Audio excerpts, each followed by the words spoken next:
Good evening, everyone. I will go ahead and call tonight's meeting to order. Thank you to those attending in person and those staying engaged by watching our recording at a later date.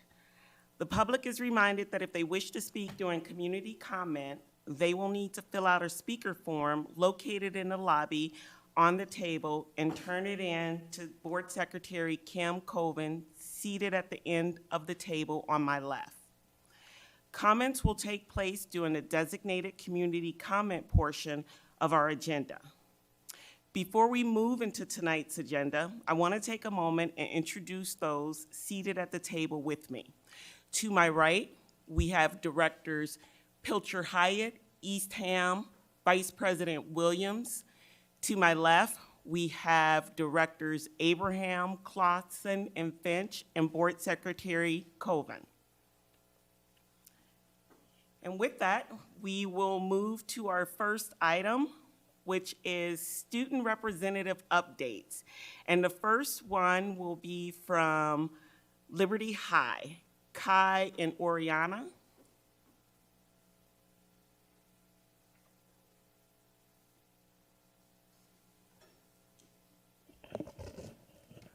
Hello, good to see everyone. Kai has a choir concert tonight, so it'll just be me. Well, there's a lot to update. So orchestra just had a concert last week, and then yesterday we also had a workshop with them with Sphinx Productions, which is on tour, and they played at, I can't remember where they played, but they were playing somewhere, I think it was Hampshire. And then choir has a concert tonight at Voxman with City and West, and I believe some of the University of Iowa groups will also be participating in that. We're very excited for our senior night for football this Friday. So we're very excited. Sad, sappy moment for everyone. And then, let's see, we, for show choir, they've been in full swing. They're doing really well. Had the honor to hear them. They sound really good, both groups. And then we also had show band auditions, which went really well. And then this year, our fall play is going to be Radium Girls, and it will be October 27th, 28th, and 29th. And those are all the updates I have for you guys. Great, Thank you. thank you so much. Next up, we have Tate High, and it will be Evan.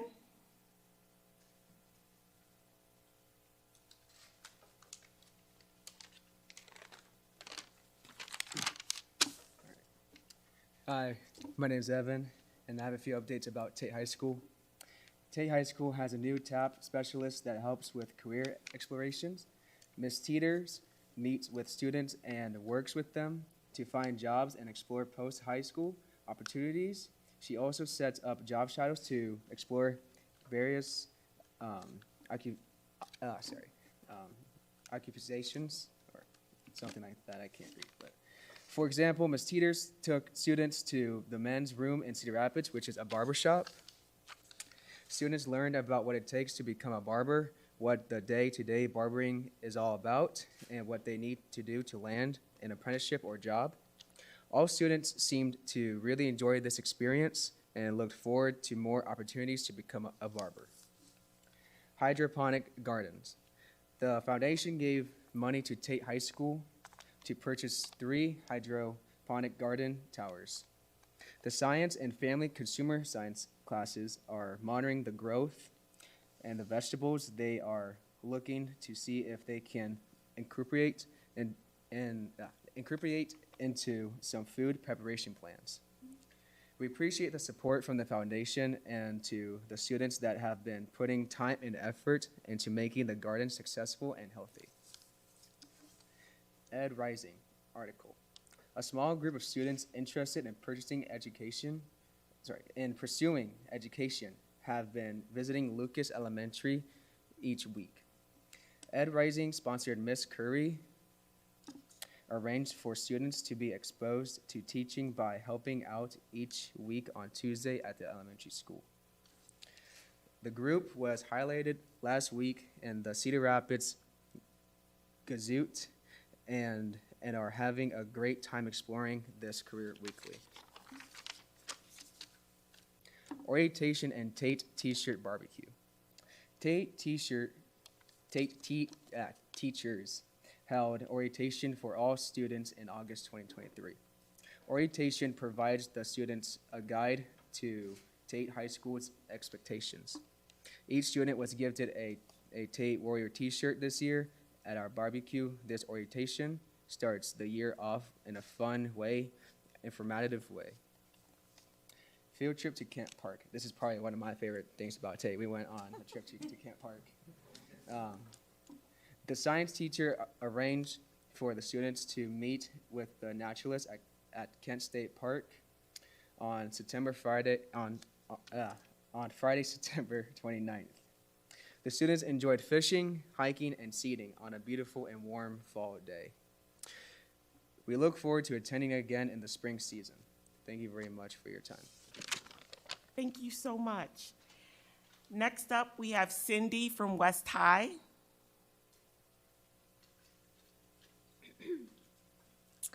Hello, I will be representing West High today and giving you guys some updates.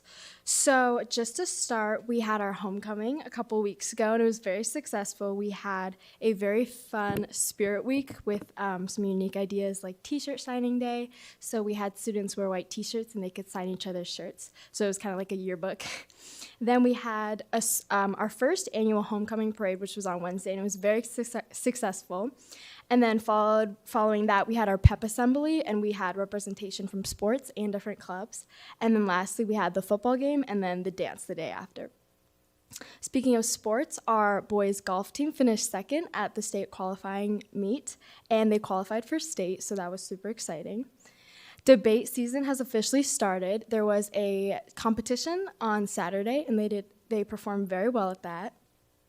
And then speaking of Spirit Week, student government hopes to host a Spirit Week in maybe mid-October or in the end, and we are gonna do like a pink out day, and so we're gonna have everyone dressed in pink, and then we're gonna sell pink stuff to fundraise money for breast cancer awareness, so we're super excited for that. Our marching band performed at the Iowa homecoming last Friday, so that was really cool to watch. And our amazing theater program is doing a Christmas Carol for their play this year, so we're really excited about that. Some other clubs, Period Club at West High and Houses into Homes, they are collabing and they're gonna do a period product drive. So they're gonna put boxes around West High and then we're gonna collect period products and donate them to the people who need them at Houses into Homes. And then something really cool that was introduced at West is called the West Student Fund in collaboration with the Iowa City Community School District. And so we got funding. So the two students, Reem and Jane, they got funding from the district. And so what this means is that we'll be able to receive funding so students can fully participate in extracurriculars. So they can get funding for memberships that they couldn't get if they had to take out of their own pocket, and then funding for school field trips and other expenses. And then something really awesome is the West High Counseling Department newsletter. So this is the very first. And the first one was senior year edition. So this included information about college applications and just college informational sessions, how to deal with like financial aid, all of that jazzy stuff. So that was new at West High. So that was really cool and really interesting. Thank you for having me. Thank you. And last but not least, we have City High reps Lulu and Rose.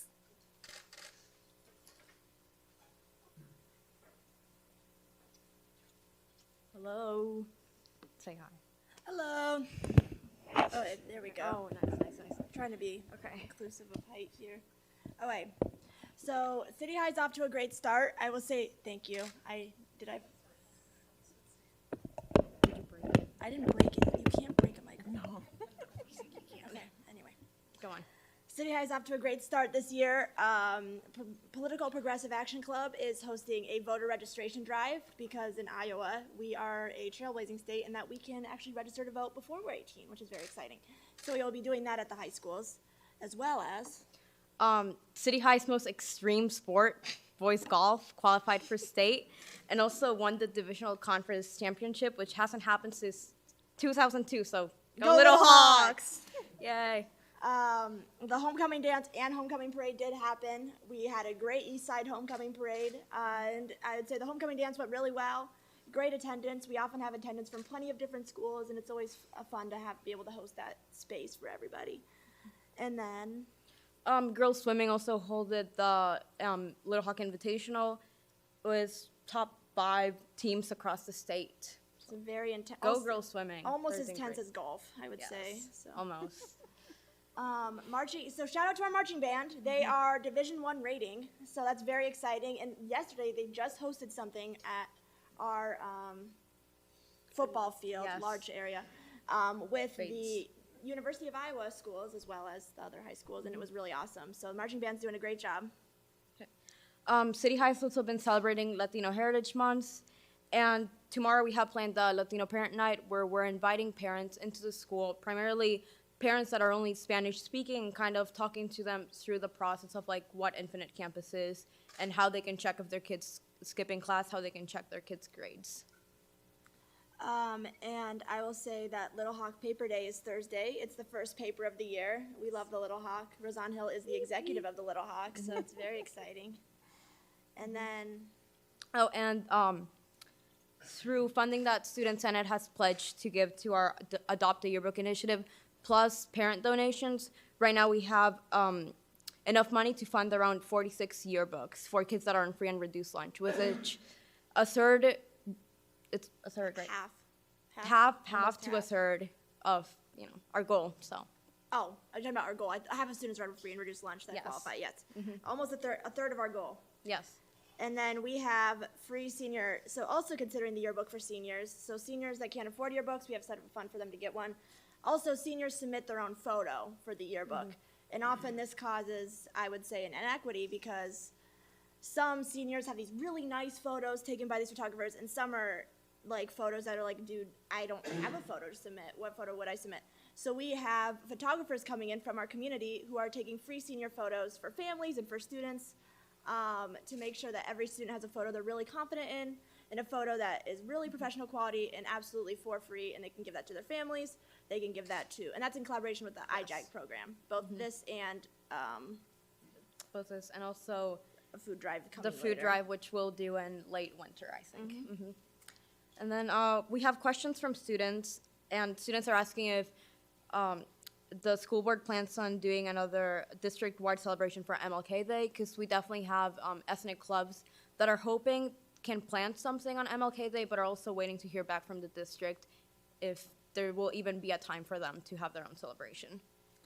And then also, we had students curious on, with the new calendar, if why Indigenous Peoples' Day was not off.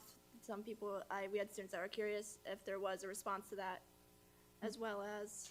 And our last question for today is, more students are wondering if the district has a plan for another COVID outbreak. Especially with future. winter showing up. Yes. We had that initial surge once everyone saw each other again after summer, but winter, when we're all inside together, I think some students are concerned about COVID. Yes. But that is our update. Go Little Hawks. Yeah. Yes. Great, thank you so much. And I'm President Malone, can I make a comment? I'm not going to be on the board very much longer, and I don't want to miss a chance. Sure. It's just that you students that come here, this is to all of you. I don't know, I want you guys to know how important it is that you guys do this and that you give us those updates. It might not seem like a big deal to you, but it really matters to us to hear from all of you. And I do like the idea of you bringing in questions like that. I think that's a great idea. And you all also can tell your student bodies how to get a hold of any of us by email. But it's just so important to have all 4 high schools here. I can't tell you how much it means to all of us to have representatives from all 4 high schools come to our meetings, so thank you. Yes, thank you so much, and I'm sure answers to those questions will be forthcoming. Next up on the agenda, we have the ICEA update from President Brady Shutt. All right. Thank you, President Malone, Vice President Williams, directors. We are doing, for the first time in Iowa City schools, we're doing our recertification elections. I would just second, too. I think the students are fantastic, so thanks for giving them a shout out. And the recertification election is required under law. is something that 3 of the unionized groups are doing, and it's going well, and it's in large part because of the great collaborative partnership that we have with the district. I had a lot of people email me today who are new to us in the district, but have been in other districts in other states, and they said, I just can't believe how collaborative this is. You know, a process that could really be acrimonious or contentious is just really, really fantastic. So thanks to everyone at the district level and to the board for that. I also have the pleasure, I want to start by thanking all of the candidates who were announced and who have filed to run for the board of directors.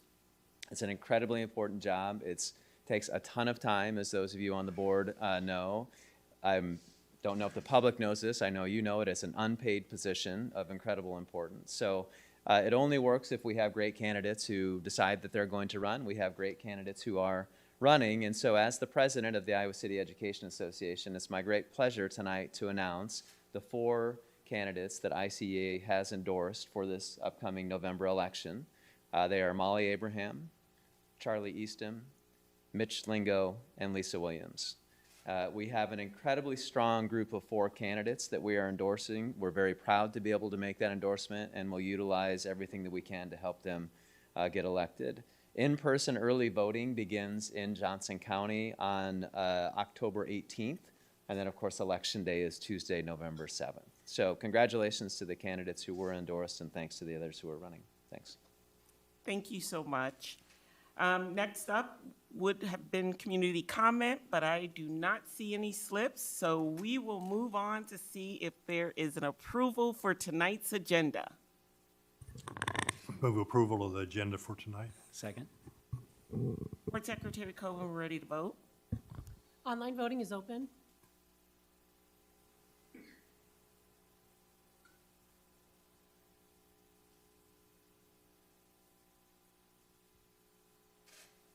All votes have been cast and the motion carries with all directors voting in favor. And before we get to the consent agenda, did any directors have questions from the review of the bills for this cycle? All my questions were answered. Great. Okay, so are there any items that directors would like to have pulled from tonight's consent agenda? Hearing none, I would entertain a motion. I move we approve the consent agenda. Second. Board Secretary Coven, ready to vote? Online voting is open.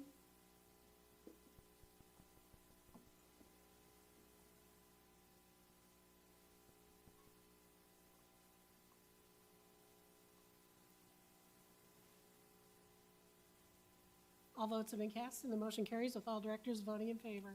Thank you. Next up is policy review.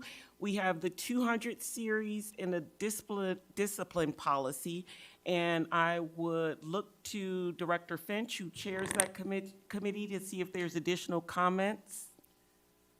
I don't think any additional comments. We discussed this at our P&G meeting 2 weeks ago. I will say that the next time that we all get together here at this table, we will be approving the 200 series, which will incorporate the new Code of Ethics. So if there's anything that anybody would like to discuss, now would probably be a good time to do that. There weren't any changes to the 200 series other than a pronoun, but the Code of Ethics is a policy that we've had in the past that we're adding back in. And then, I don't know if you want me to talk about the discipline policy or not, so. I have a follow-up on the Code of Ethics. Okay, Oh, is that okay? absolutely. Okay.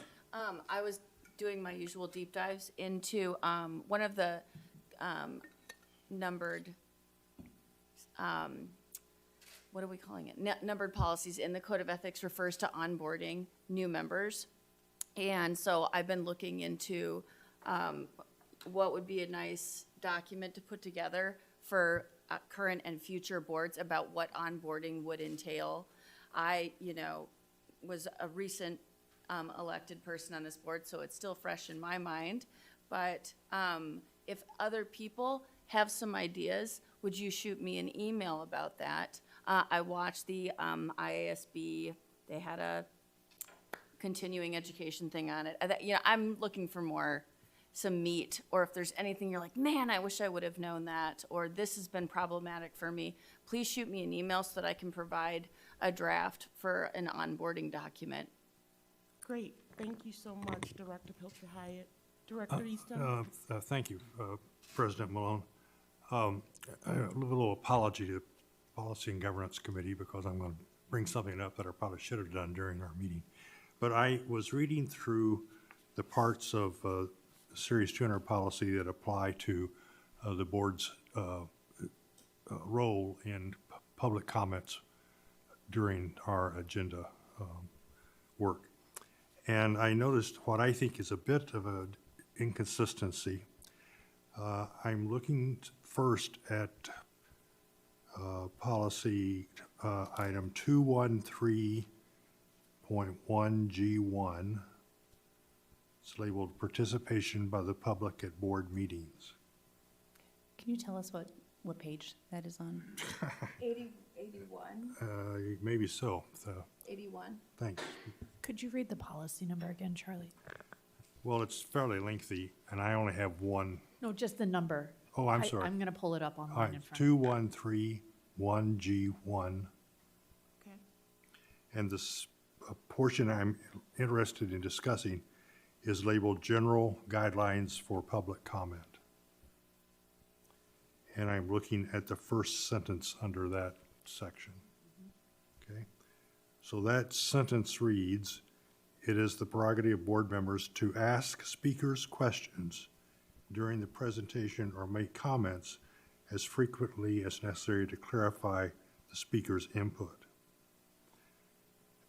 So as I understand that policy section, then board members can ask questions during community comment, according to this, the way this policy For is written. clarity of the For clarity, comments that yes, they're right. making. Yeah, and it's a very good point, President Malone.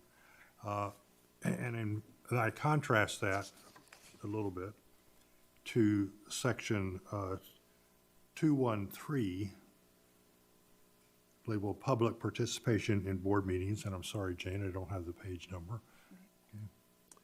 Okay. And under the portion of, 3 is 77. okay, thank you. And then, under that policy section, I'm looking at public comments during board meetings. And I look at the second paragraph under that heading. And at the nearly last sentence there, the second paragraph, it says, "The board will not discuss or take any action or any manner during public comment."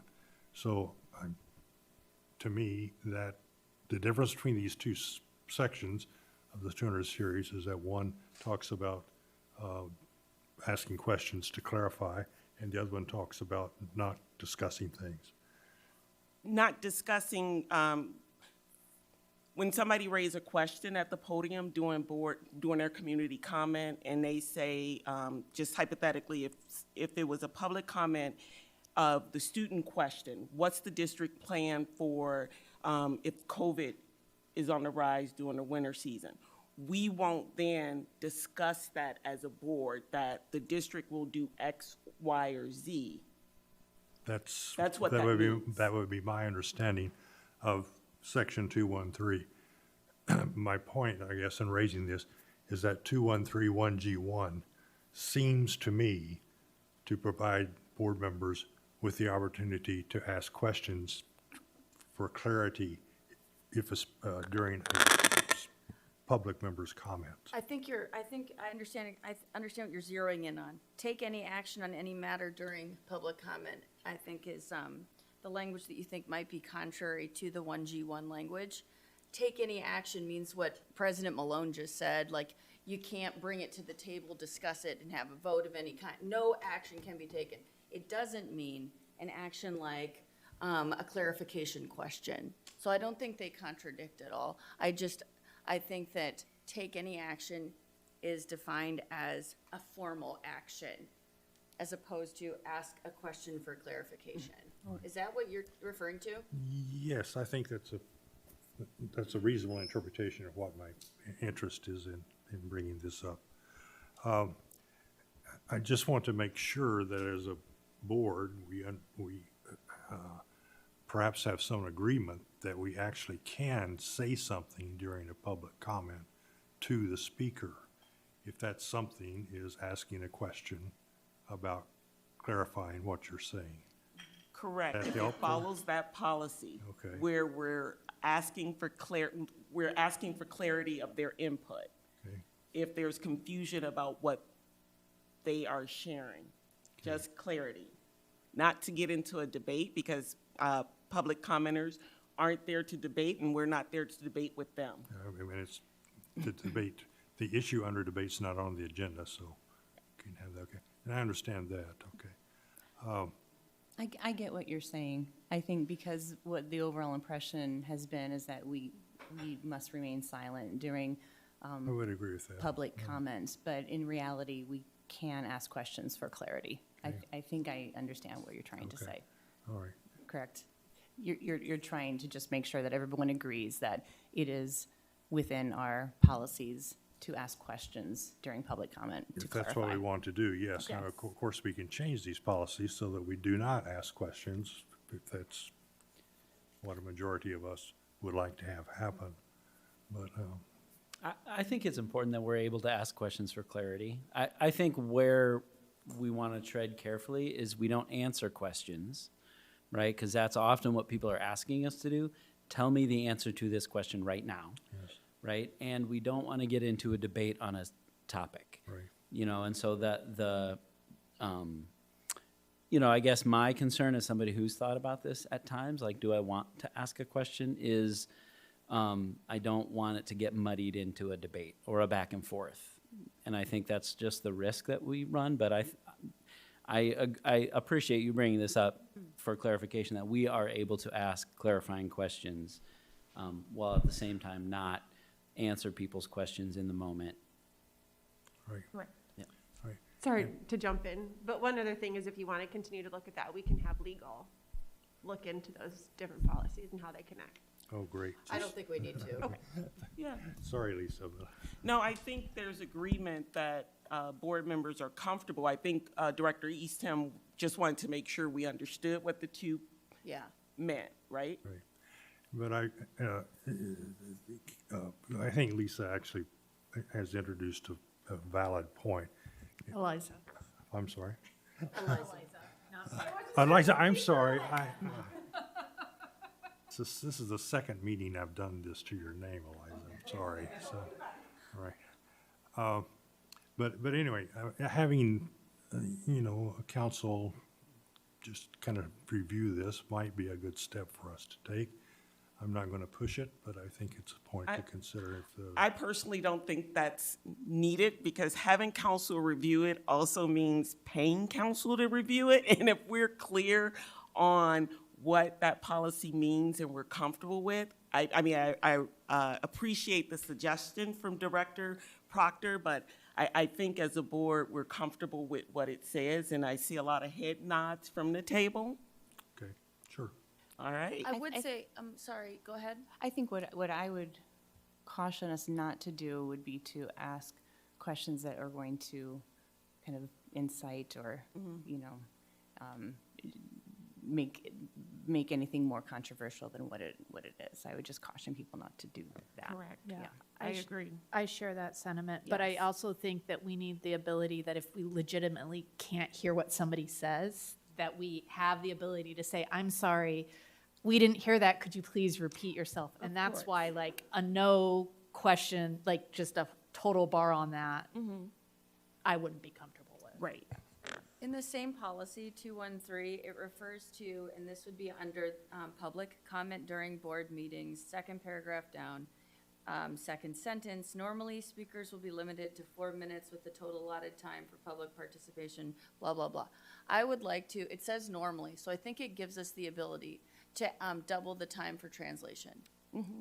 So just, again, I'm not going to be on the board for very much longer. I think it's going to be normal for people to need translation. But I'd like to just make sure we're ready for that so that whenever a person comes up to speak, it automatically gives them 8 minutes. I really like that idea, and I almost think that we It needs to be maybe spelled do out. want to spell that out in the policy. Again, forward thinking to a board in like 6 years. Do you know, I mean, I think that's something that's happened to us, and so we understand the importance of it, but it may not happen. I don't know, I just really like it. I think it should be in the policy. Or I would also I agree with that, but sometimes it's not just translation, that it's people whose English isn't their first language. We have seen people come to the podium, not have a translator, and struggle to get their thoughts out because they're trying to speak to us in English, and that's not their first language. So sometimes they need additional consideration in order to get their thoughts across for the same amount of time that an English speaker with no, I agree. yeah. Wait, I this is agree. my thinking phase. I'm gonna figure out, I can propose some language that would That would be encompass great. both of those things. And I think we're gonna talk about the 200s again at P&G in October before we vote. So we can, So we could, Okay. if we can get the language, we can talk about it at P&G. Because we don't spell out language at the board table, so there is an opportunity to have that language before the next meeting that it's voted on. Director Clausen? Can you tell? Yeah. I just don't want it to be too specific to translations, because there could be any number of reasons that someone, where I think it would be the board's president's discretion to say, we're gonna, and I don't think we're gonna be able to policy out all of the potential. Correct. Translation's an obvious one that we've come across, but there may be ones we haven't come across, and I just want to make sure that we have that the language is vague enough, that allows the board president to have their discretion to say, we need another minute or two, or whatever. Maybe some, like, after, however, the board president may modify this timeline if it's deemed appropriate or necessary. For example, in the case of, and then we could list some examples. yes. But then we wouldn't tie ourselves out to just those examples. Okay. Well, that was a very robust discussion for policy. Sure was. But I think we addressed some great points, and with that, we will move on to our discussion item, which is the Nutrition Services Program. Can I just real quick make one very short thing on the discipline policy? Because if people dig into that, there's a lot there. And I just want, for the record, so the public knows, this is what came down from the state. This is Yes, state law. we have and to we're- adopt it. We are putting that in verbatim from what the state has given us. And so we don't have a lot of latitude. And certainly there are many things worth discussing, but this is coming from the state. yeah, good job. We Yeah. forgot to go Yeah. back to that. Yeah, Thank you. Thank you. Right. Good evening. Good evening. Let me get this here. All right. Well, thank you for this opportunity.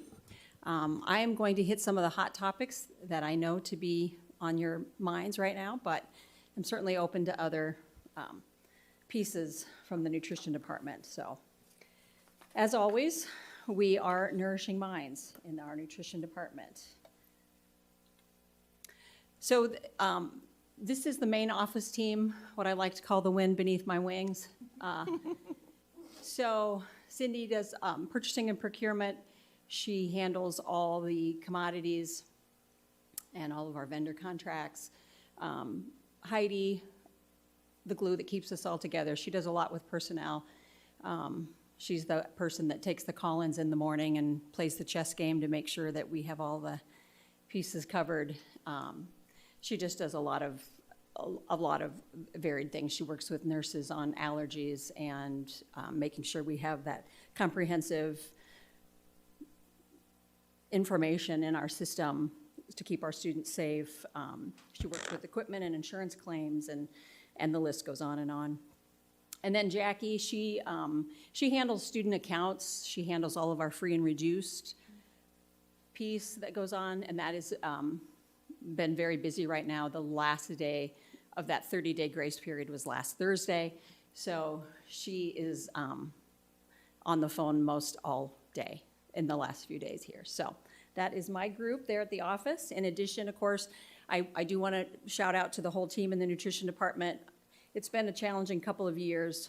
We continue to struggle with staffing, and I always say it's a hard job only made harder when we're short-staffed. So they do great work, and as it's been said here at the board meetings before, we don't really have a plan B when it comes to lunch. Lunch goes on every day regardless of how many openings we have or how many people call in sick that day.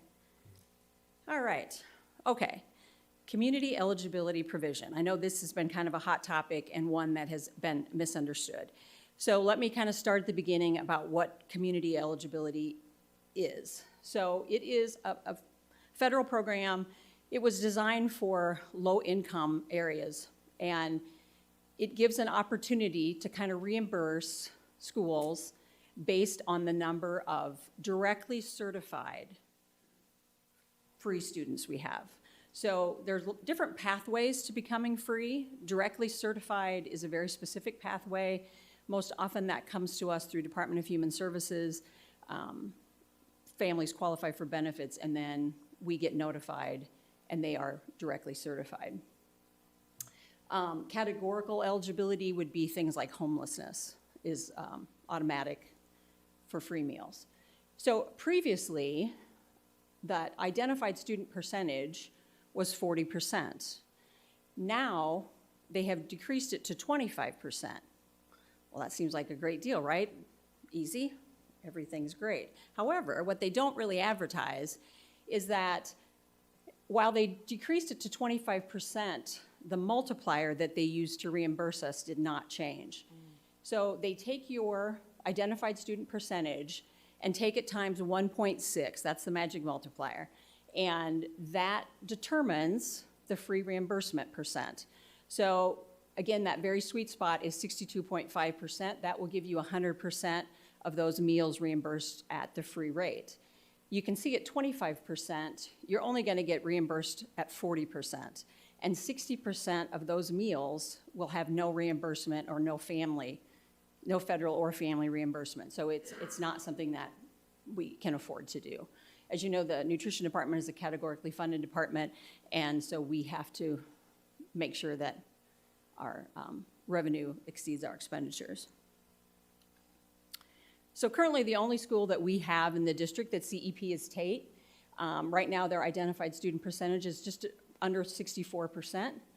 They have a 4-year cycle that we use, and the data for that came from 21-22. You may have also heard recently about pandemic EBT cards.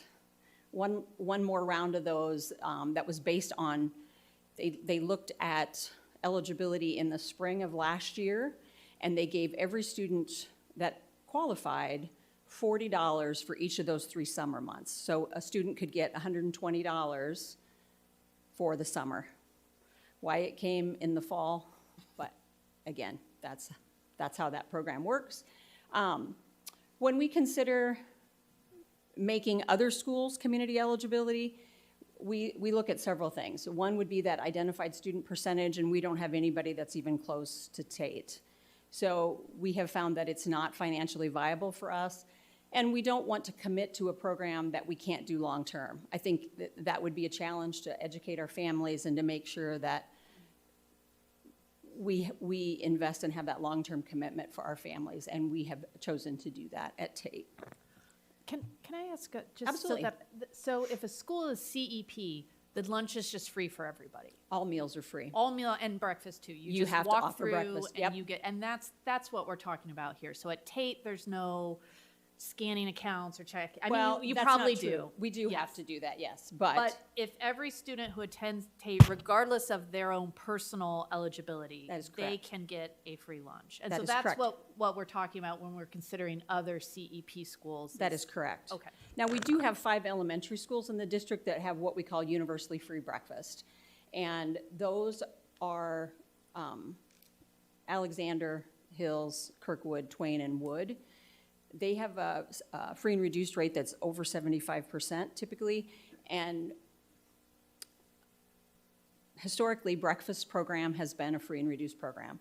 One of the things I loved about the 2 years of pandemic meals was that we saw literally all kids come out for breakfast, and it became a program for everybody, so I wish we could continue that. But in any case,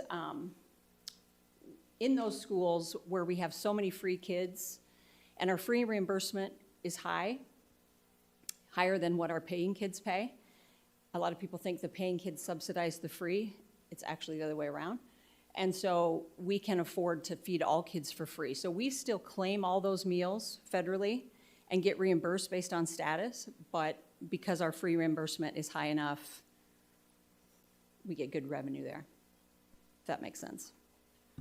And that's why we wouldn't want to switch to CEP at those Not schools? necessarily, it's just a step that the district has chosen to take for those schools because we know that, again, you know, we want to nourish minds. We know breakfast is important, and in those schools where we have such a high percentage of free and reduced, we have chosen to implement a universally free breakfast program.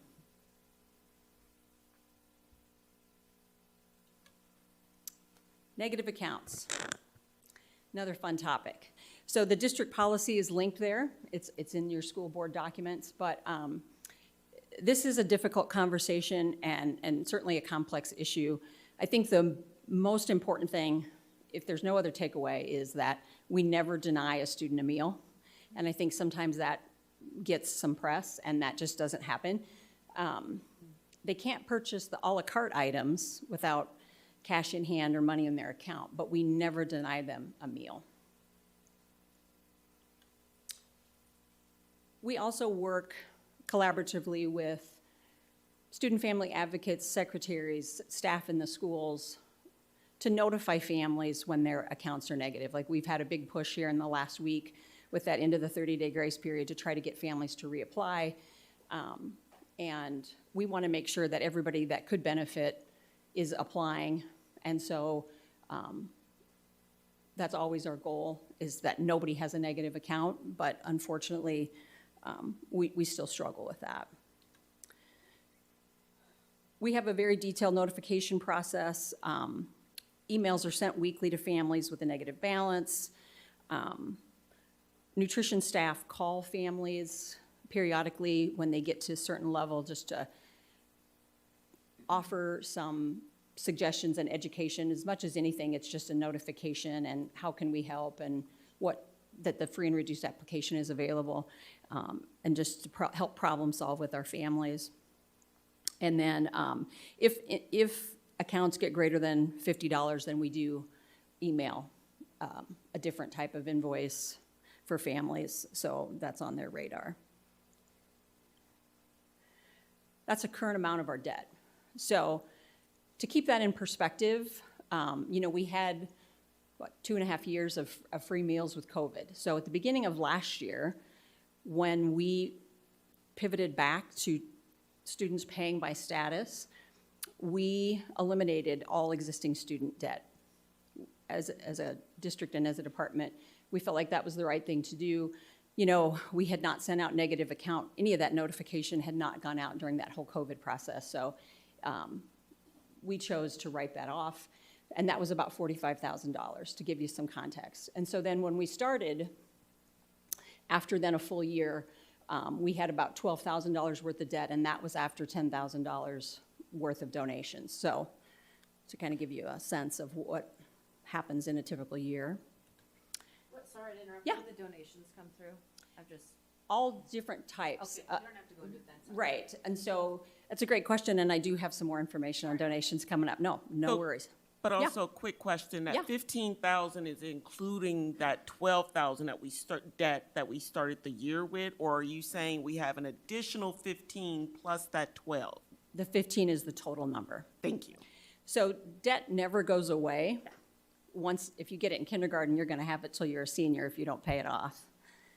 So I think this is another piece of information that people don't realize. Back in 2018, the Iowa House passed legislation that requires twice yearly notification on free and reduced. Those are the dates that the district has sent out those notifications. It prohibits us from removing food items from a student's tray. We wouldn't do that anyway, but it's not legally allowed.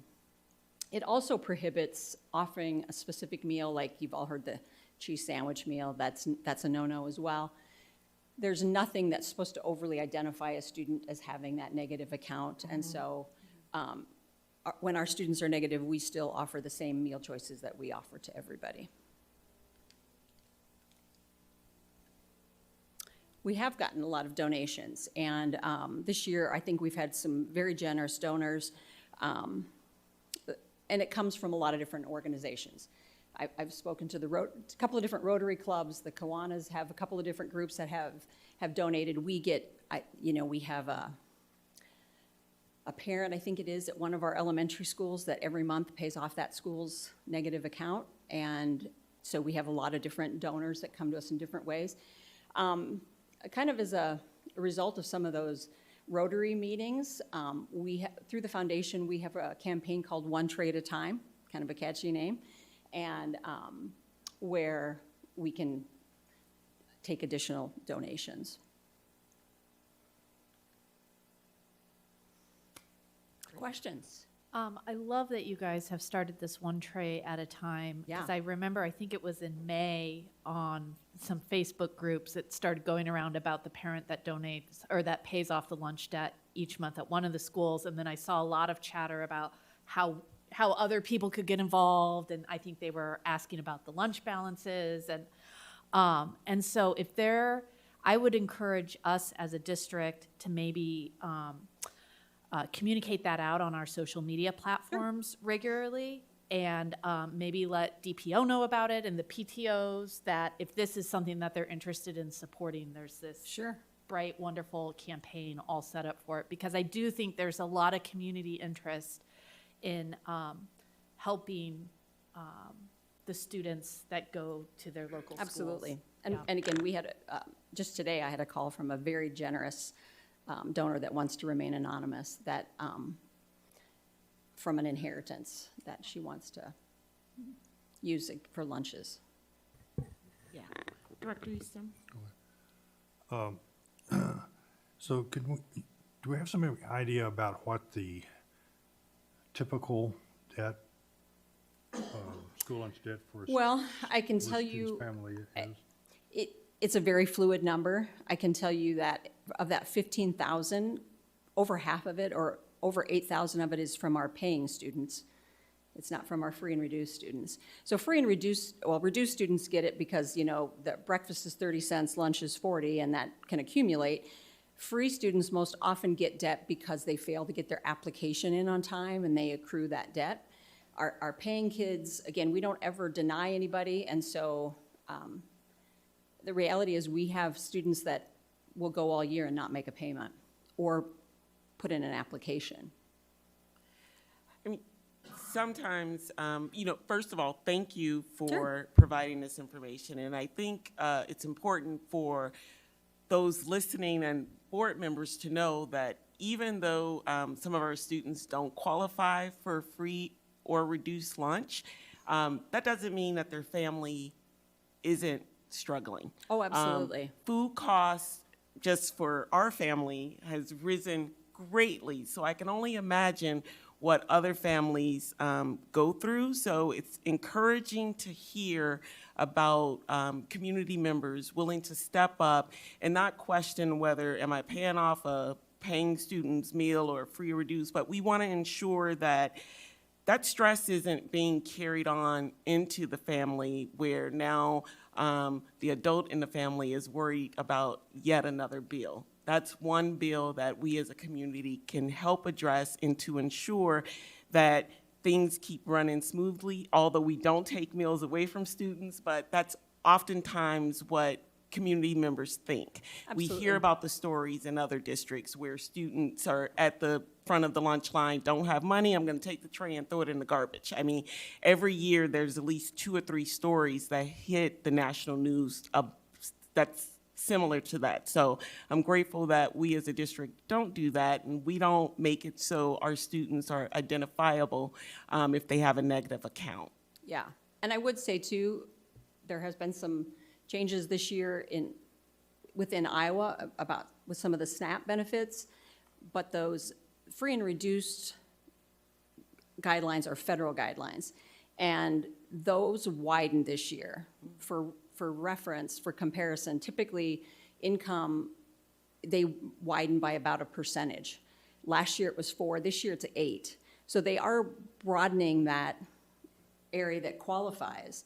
So I want the message to go out too, that even though families may not qualify through SNAP, they should still apply, because those federal guidelines may still qualify for free or reduced meals. There's some, for the last few years, there's been discussion about this, and sometimes it's political in nature.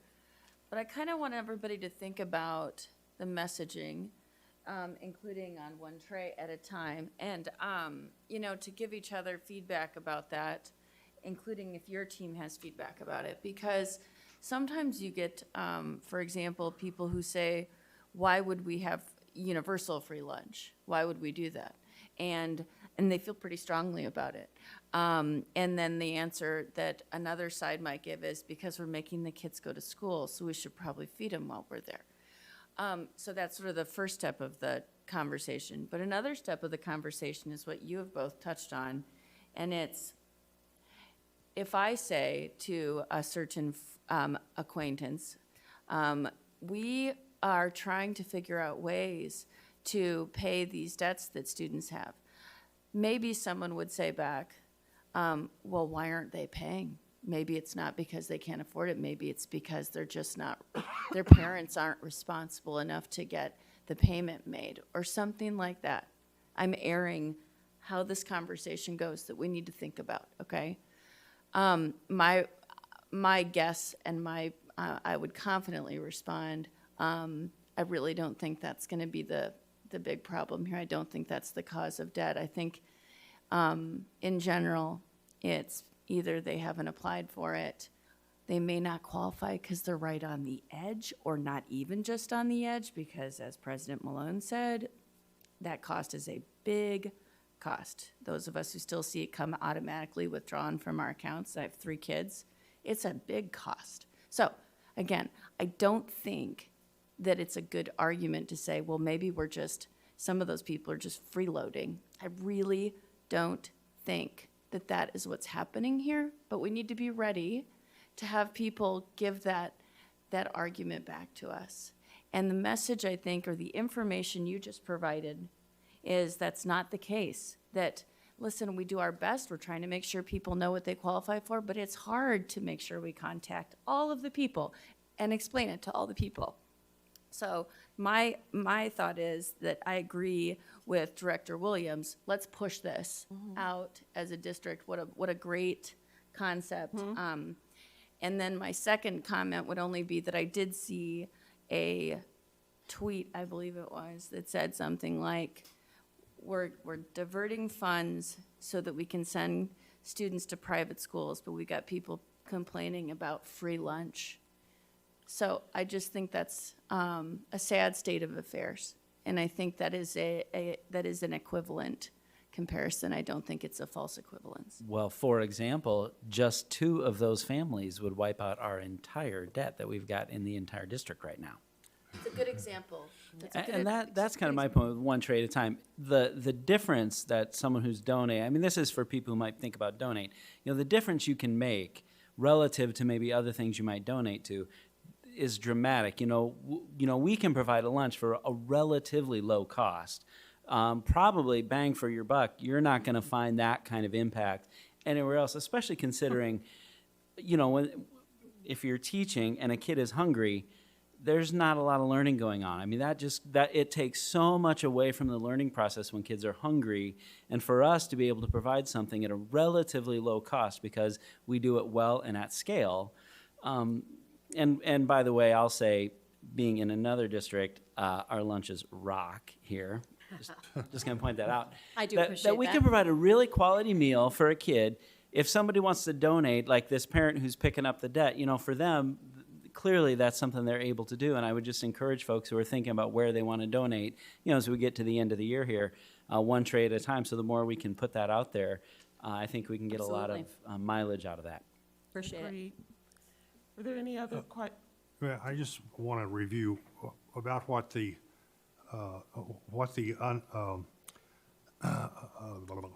unreimbursed cost for the lunch and breakfast programs is per year. I'm not sure I understand your question. The difference between what our income is and what our expenses are. Our income includes payments by students and donations. So we have a positive balance in the nutrition department, Is that what you mean, Charlie? Yeah, right, or Adam might be able to answer this, Or or. are you thinking maybe for previous years? Because No, right just now, No, just what it is for, apparently what it is for, year to year now. So this year, last year, something like that. I'm not seeing us needing $100,000 to cover the cost of the free lunch or the lunch program, lunch and breakfast programs per year. Is that a fair statement? So the question would be, what would it cost us as a district to pay the difference on reimbursement? I'd have to get back to you on that. I don't know off the top of my head. so that would have to be a follow-up. Yeah. And I Okay. think you had a question about our free and reduced Yes. percentages, didn't you? Yes. My question is, I wanted to know what our free and reduced percentages are this year, if you have that, and what they were last year. Today, 41.59% district-wide. That would be a combination of free and reduced, free making the biggest chunk of that. And at this same date last year, 40.23, so just a little over a percentage point higher. Great, thank you.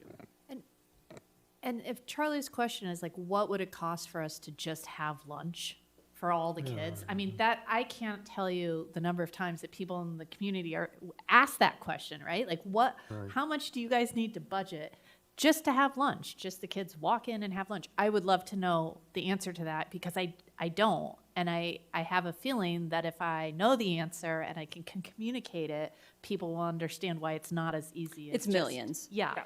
And It's a big number. it's a big number. And just like with the CEP conversation, like, we wouldn't want to start something that we can't Yes, sustain. And so we would need reoccurring millions to Yes. provide that. yes, Good, that's good stuff. We have to be thinking about. there are some states that have Yeah, done that, but that did not happen in Iowa.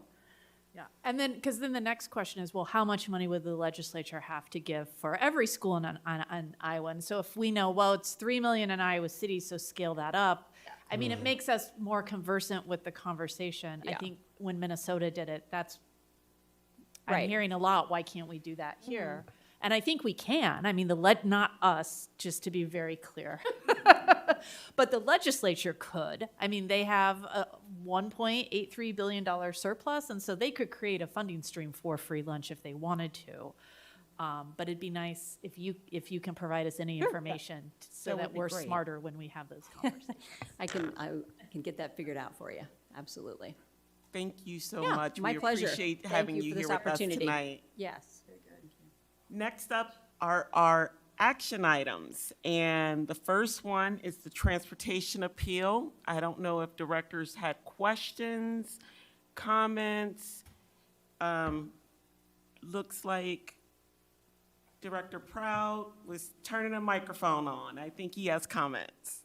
Well, I was just going to add there for you just the potential actions that you may take related to this transportation appeal. The first option is the one the administration would recommend, that the board takes no action. And with this option, the denial of the transportation will stand, and the family may choose to appeal the decision to the Grant Wood Area Education Association Board if they desire.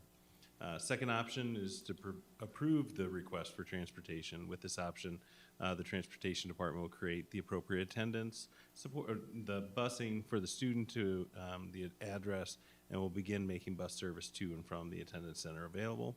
And then the third option would be to deny the request for transportation. With this option, the family may choose to appeal the decision again to the Grant Wood Board. Again, our recommendation would be the first option for the board to take today. And for clarification for directors, that would still have to be in the form of a motion, since it's one of our action items. Right. So Would you like discussion now, or do you want to wait for a we can motion? discuss if, yeah. This situation has puzzled me since I first read about it several weeks ago, for a few months ago maybe, when we had some of the email messages from the parents about, and the staff about what's the difference between the front of their driveway? What's the distance between the front of their driveway and the front of the driveway to the elementary school, basically? Did we actually, when we used an application that does that measurement using GPS data, is that fair? There's two different things as we go through the appeal process. One of them is just what essentially the software comes up with, the report then from the middle of the street in front of the driveway of the residence, the middle of the street at the front of the driveway of the school, and that's the first one. And then the second part of the appeal process is we actually physically drive the route as well to determine that distance, to make sure there's no errors or anything in that case. So both of those steps occurred in this situation. So what was the difference between the software determination and the driving I determination? think those, as far as I understand, Charlie, those were the same. That was the 1.9 miles. Okay.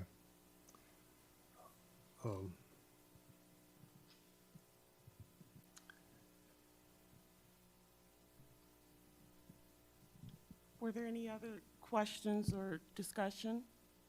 Well, I'd just like to continue, if you don't mind, Ruthina, for a moment. I'm frankly bothered by the nearness of this situation to 2 miles. The difference between 1.9 and 2 is 528 feet or so. And I'm not sure. I guess another question I would have, did the other application, the other software that's mentioned in the report, did those other software programs, did they produce a different distance than the one that was used in the report? A lot of times we may see some differences depending on the internet application and different things of that nature. That's one of the reasons why we rely on the one that we use with the transportation company, because then we do know that we're working from the middle of the street, which is the guidance that we follow in all these situations. And I think one other thing I would add, Director Eastham, is just simply, yes, this one is very close, but we have probably hundreds, if not thousands, across of our system that are very close. So it's there's a reason to which we use the recommendations that are out there of 2 and 3 miles for our different levels. And yes, it is unfortunate, and sometimes it can be even, an uncomfortable situation where it could be on the same block that circumstance switches over past or underneath. But it is something, that's why we stay pretty firm in those distances when we work through these situations. And I think, just to add to that thought, I think the last transportation appeal the board addressed was 1.98 Yes. miles. Oh, is that right? You are correct. Yeah. Yes, It and was- so we've had ones that are even more close And it's, than that. it is painful because we want to ensure that we're meeting the needs, including transportation of our students. But I've sat on this board now for 6, 7 years, and this might be the 6th application that has been this close. So Director Proud is correct. I'm sure there's thousands of others that whatever action we take tonight has to be consistent, because there's 1,000 more. And that's an impact of a real expense for the district that sometimes we can't provide for everybody in that sense. Yeah, I think I understand that argument, and I've gone through that in my own mind too.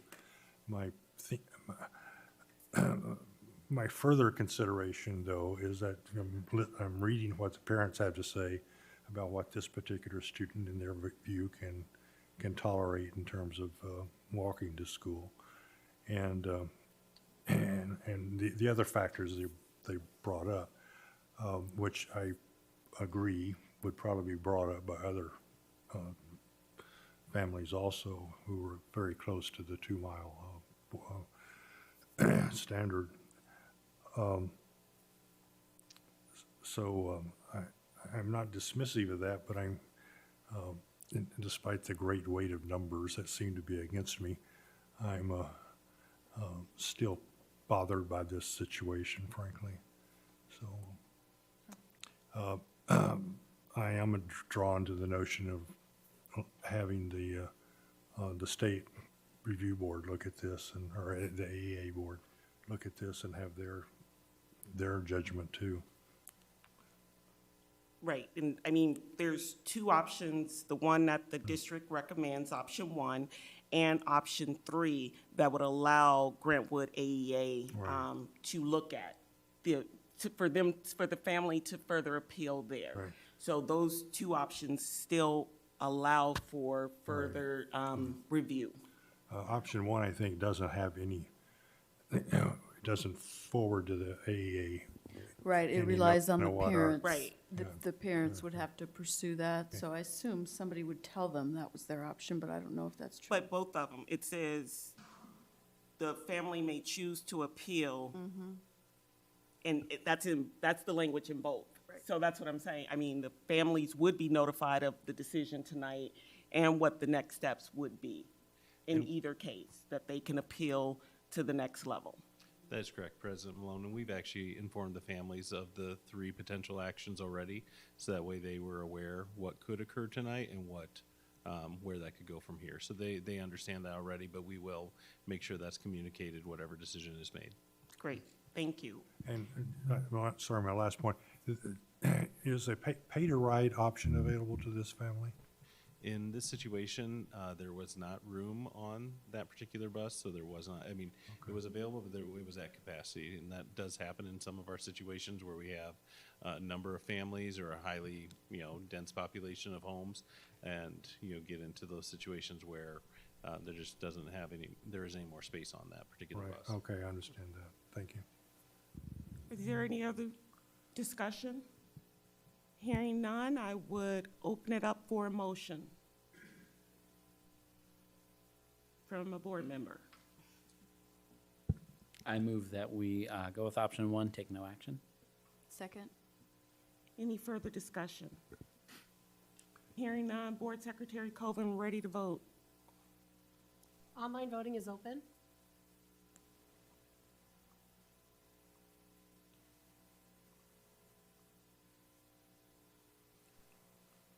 So Kim, I'm not getting a box on my, oh, there it is. Thank you.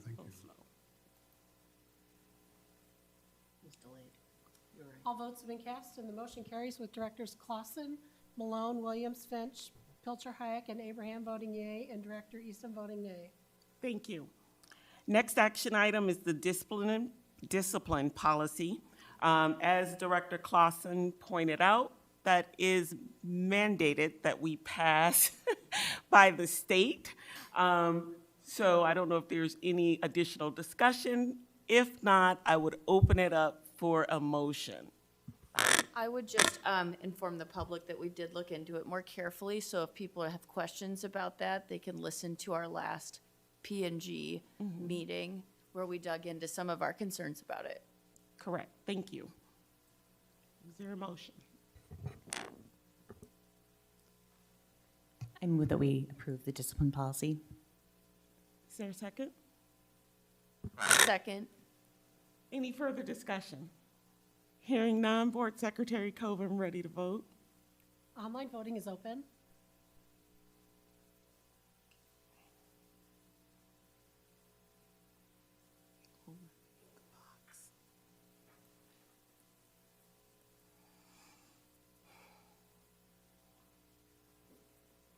All votes have been cast and the motion carries with all directors voting in favor.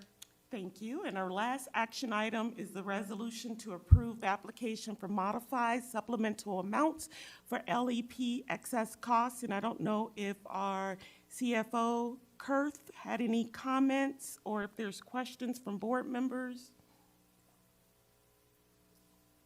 Yeah, no particular comments on this one. The details are there in the memo, and it's something that we bring to you every year.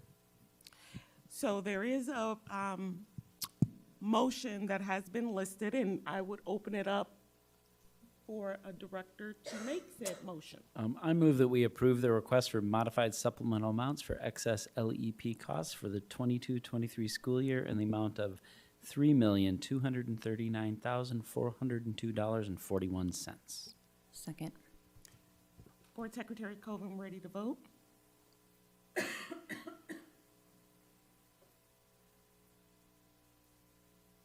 Online voting is open.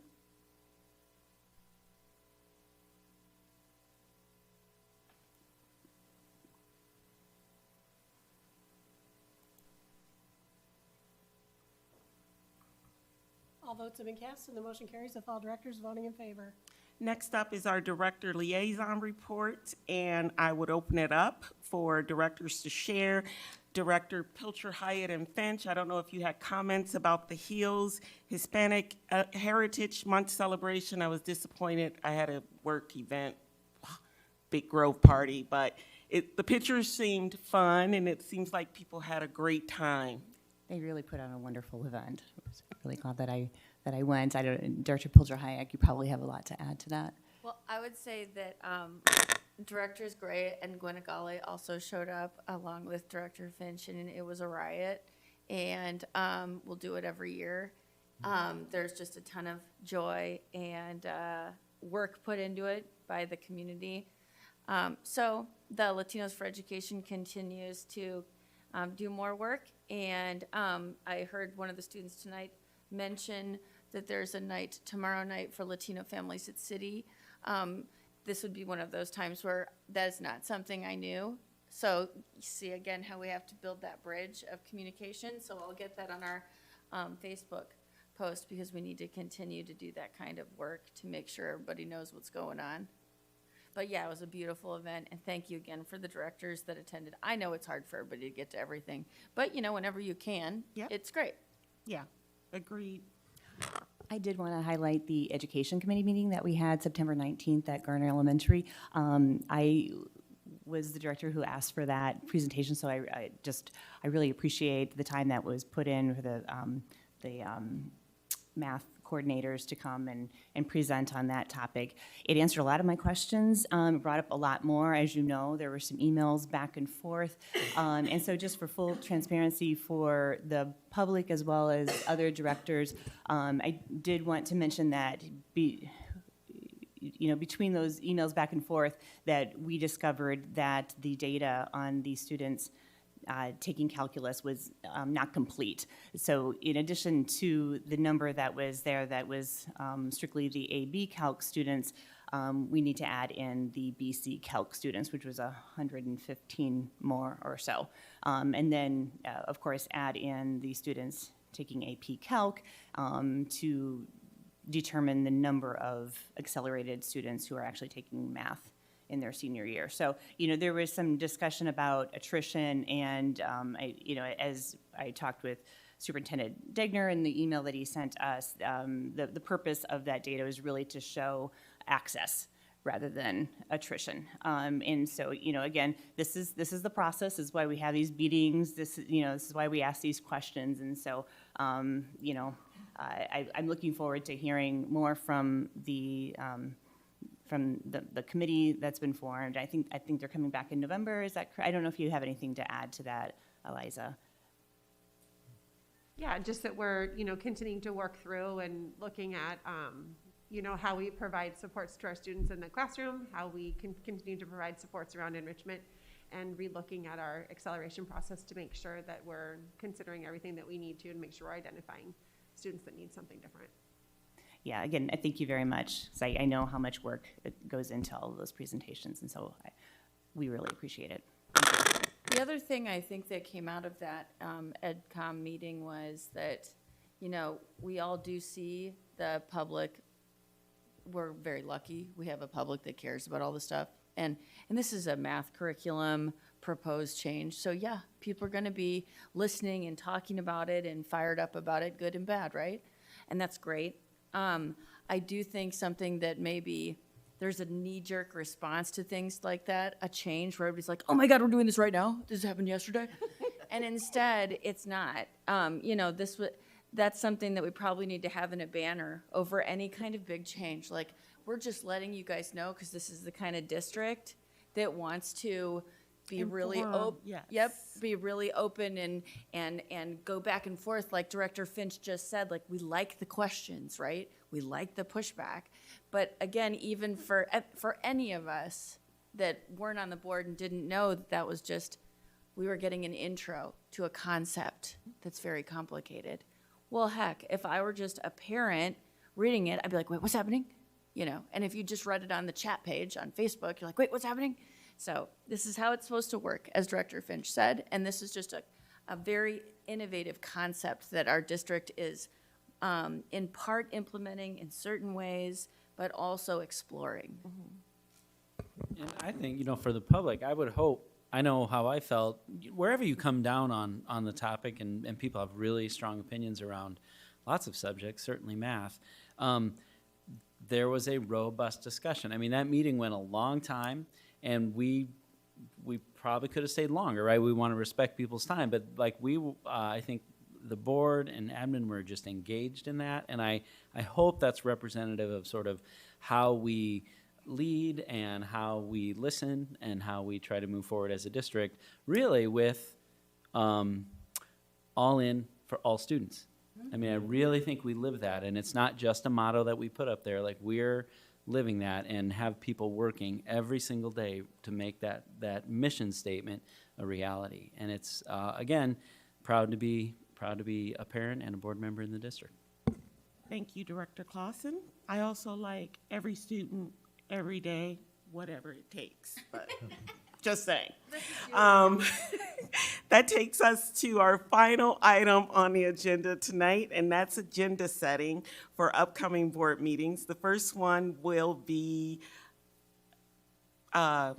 Tuesday, October 17th, Education Committee. We will be at West High, starting at 4:30, and Designer Dash is the presentation. I paused there for a second because I also recall we have a joint entities meeting, maybe, on Monday. 4:30 here. 4:30 in the boardroom, and that's with all of our surrounding cities. They're invited, as well as other school districts. So, wanted to put that out there. The agenda will come out for that tomorrow, I believe. And on the 24th, we have Policy and Governance, where again, we will talk about the 200 series as well as the 300 series, and that starts at 5 o'clock in the back of the boardroom. And last but not least, our standing board meeting that will begin immediately, at 6 o'clock on the 24th as well. Standard items, but we'll have action items of the 200 series, and review the 300 policy series, as well as the equity update. And we have a discussion item for the School Budget Review Committee. And if there's any parking lot items people wanted to highlight or had thoughts, you can definitely discuss those now or send them to myself, Superintendent Degner, and Vice President Williams for us to discuss at the next agenda setting meeting. Okay. With that, I would entertain a motion to adjourn. So moved. Second? Second. All in favor? Aye. Thank you, everyone. Have a good night.